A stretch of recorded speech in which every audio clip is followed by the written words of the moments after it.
I just had this experience last night. I took my youngest son. There was a high school baseball championship game. So we go to this game and there's all these high school kids in the stands and players. And I was actually like really impressed. I thought these kids, they were super engaged, energetic. It was fun. They were all talking to each other. They were cheering.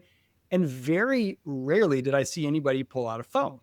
And I thought, I've been to lots of my kids' sporting games with their parents who are in their 30s and 40s, and they're on their phone the whole time, barely watching the game.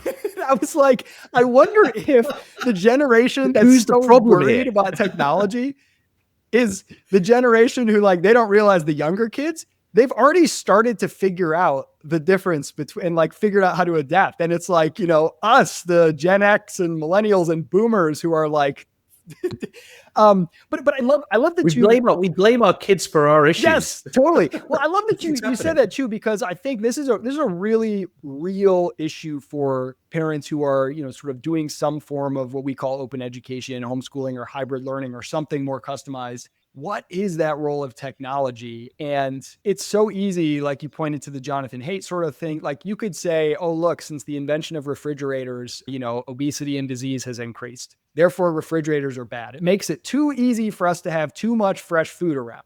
And I think because that's an old technology, it's easiest for us to see how that's dumb. But I think it's the exact same thing. It's like, yes, if we have other issues, things that we are not very good at, lack of choice will make it harder for us to exercise our bad judgment. And more choice will make it easier for us to exercise our bad judgment. The judgment is the problem, right? We need to learn how to balance these things, and we cannot just blame the refrigerator for too much food or the technology for too many of these other problems. How do we figure out how to use it? We need to learn how to balance these things, and we cannot just blame the refrigerator for too much food or the technology for too many of these other problems. How do we figure out how to use it well? And I think I really love that you are kind of like recognizing, because a lot of the people who recognize problems with the traditional approach to schooling, they just sort of like lump everything together, and they have this instinct to just escape. Like I got to go live off the grid and just have my kid like play in the woods, and that's it. Because everything else is like industrial, and like technology has made everything worse, and they want to go backwards. And I think the real solution is, how do we take the technology and harness it and use it so that we are masters of it, not slaves to it? Yeah. I'd love to just hear you riff on that a little 100%. Bit. Absolutely. Well, you can play with technology in the woods. Yes. We've figured out trees and stuff like that. Oh yeah. What's an axe but a piece of technology, They're not at odds. So I'm really glad you brought up that point. And you often get this kind of black and white thinking, either or, when it comes to technology. Technology and the tools we build are immensely powerful tools of our civilization. And so you're doing kids a disservice if you do not give them access to it at appropriate ages. That doesn't mean it's a free-for-all. Doesn't mean you need scaffolding, you need some structure, and you need some boundaries, all for sure. But access to technology should be a key part of education, because if you go too far in restricting it, then how are you going to prepare your kids for the future? How are you going to prepare your kids for the future? How are you going to future-proof their education? Because the reality is technology is continuously transforming our society. It's accelerating in its rate of adoption, and that's going to keep happening in our lifetime. How you do it, I think, is hard, and everyone struggles with this. I struggle with this as a parent. We put in some boundaries. It also depends on your kid. And my 6-year-old loves Minecraft. He loves his iPad. He'll play on it for hours. I used to play on my computer for hours. Yeah, but one thing I've noticed about my kids, and I realize this is not true for everyone, and everyone has their different challenges and different opportunities. But he does get bored. He will, even if given complete freedom, eventually put down his iPad. Now, usually I intervene, and we set timers and we set boundaries. But it does happen. So that it's not that it's completely unregulated, even if I was to completely leave him to his own devices. And most kids have some kind of regulation like that. They often like diving into something for extended periods of time and get really into something for like 3 or 6 months, and then change and go do something else. And it's uncomfortable for adults because we're used to a more integrated way of being. Whereas kids do go deep, and you wonder, will they ever exit this phase? Oh my God, will they ever go to sleep or like, oh God, are they just going to be stuck on their iPad? It comes in phases, and it freaks adults out. There's no good science to this yet, and there's no like single policy that anyone has. Oh, just do this formula and your kid's going to be fine. I think it's about being responsive to your own child. Yes. As you design Yeah, this. and that's really, I mean, so much of this podcast is these kinds of conversations to say, hey, let's just tease out different stories and different approaches and different outcomes, and you kind of take what works for you and learn, and we're all kind of learning out loud together. It's funny, this is actually an amazing tie-in. I didn't tell you this before, but I've got my own little Outschool story with my Cool. son. He's almost 8, and like your child, he loves Minecraft. And so he and I'm not technical at all. Unlike you, I am not a coder, and we kind of have limits around like, okay, if he's going to watch a video about Minecraft, pretty small amount of those. If he's going to play Minecraft himself, he can do that more. And then to me, I'm always like the highest level is, are you doing something like creative, sort of the consuming to creating, continuum? The more you're leaning toward the creative side, the less worried I am about that screen time versus just consuming a bunch of, content. And so he said on his own, he's like, I want to learn how to make mods. And in my head, because I remember my older son years ago, even trying to download a mod and install it without having like a virus destroy the computer was like pushing the limits of my capabilities. And I was immediately stressed. I was like, oh my gosh.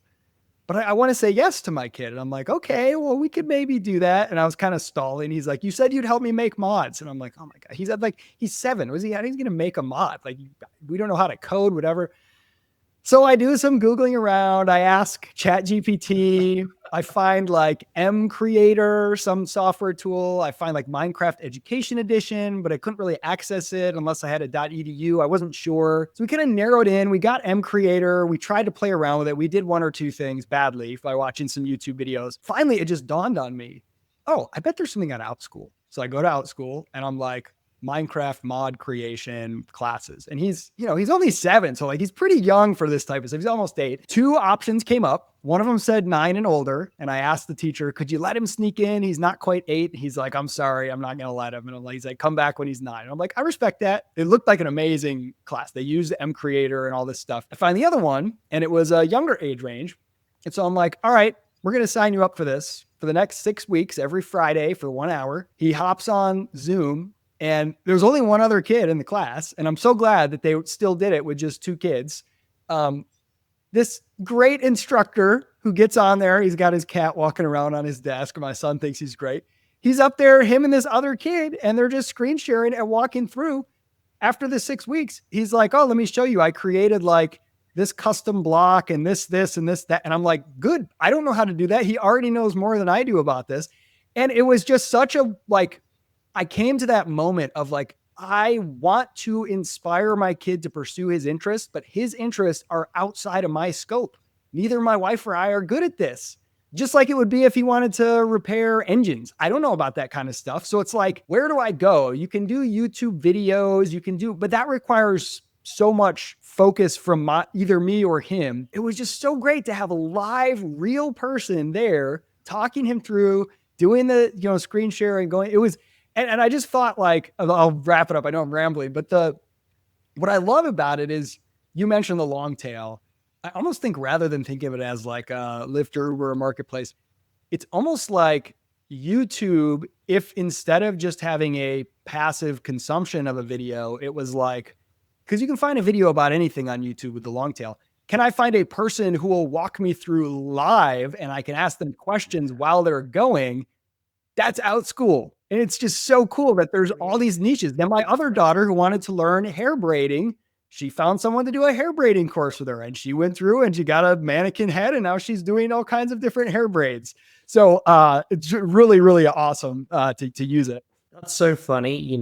I had exactly the same experience. So, I can program. I still can't play Minecraft. Like, it's very complicated unless you invest significant time to kind of learn the system. I mean, I'm sure I could if I invested time, but when do you have time to do that? And my son wants it right now. I had exactly the same thing. He's got, I don't know how much money I spent money on a Minecraft tutor of all things. He had one-on-one tutoring sessions to do learn some specific things. And now he's in a group class and he absolutely loves it. And he's building worlds in a collaborative way with these other kids, supervised by a teacher who's helping the kids use Minecraft. He does that every Sunday afternoon and absolutely loves it. And this is the thing about screen time. And I really like how you do that continuum from consumption to creative, and you can also draw one with another Yes. dimension about interactivity as well with other humans. And not all screen time is created equal. Just watching stuff on YouTube is completely different to building a virtual world or learning a tool or building a virtual world with others. And the great thing about kids interacting and building virtual worlds is, ultimately you want to build in the real world.